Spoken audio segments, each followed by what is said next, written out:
Very nimble, agile, very active. You can see him, and also dressing very, in a very dashing style there, in a white suit, right? He's the only president I've actually seen in a cream suit. Farah Maalim, you related closely with the Dalal Moi, did you? Briefly. Well, I respected him as our elder. I was not in the ruling party. I was in the opposition when I first came to Parliament in 1992. I've never gone into Parliament on Kanu ticket. But granted, the man was in a class of his own. There is nobody you can compare him with. You understand my point? The economy didn't do very well under him. The economy did very well under Kibaki.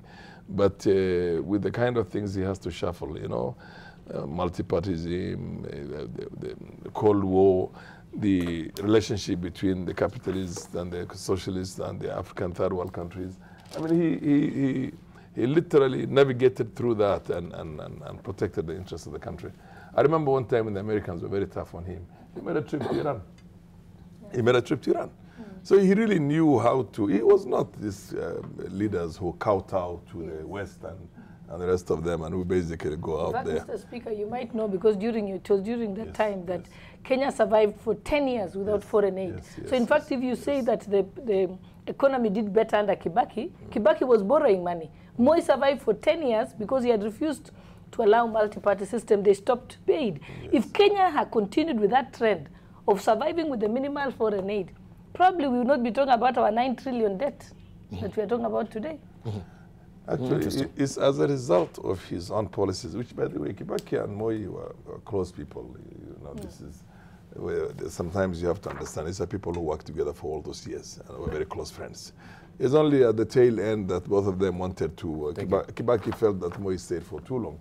But when you look at it, what we came from in 1990, 1992, when the moment the liberalization of the foreign exchange was done, and the dollar jumped from, I can't remember, what, 40 or 50 to 80 something, 80 something.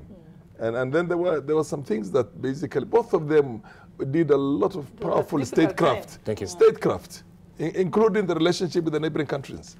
Right. You know, most people don't understand.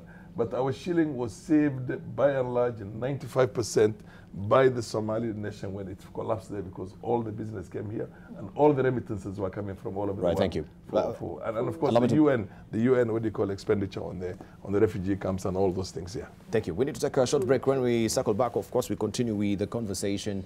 We are continuing to, of course, mourn and pay tribute to the late Dental teacher Arap Moi, and Kenyans of all stripes have been also marching Parliament buildings to just view his body. Today also marks the last day. If you've not really gotten a handy opportunity to do that, today stands to be your last day. So make sure you take that advantage and opportunity as well. So don't go away. Much more coming up on the other side of a break.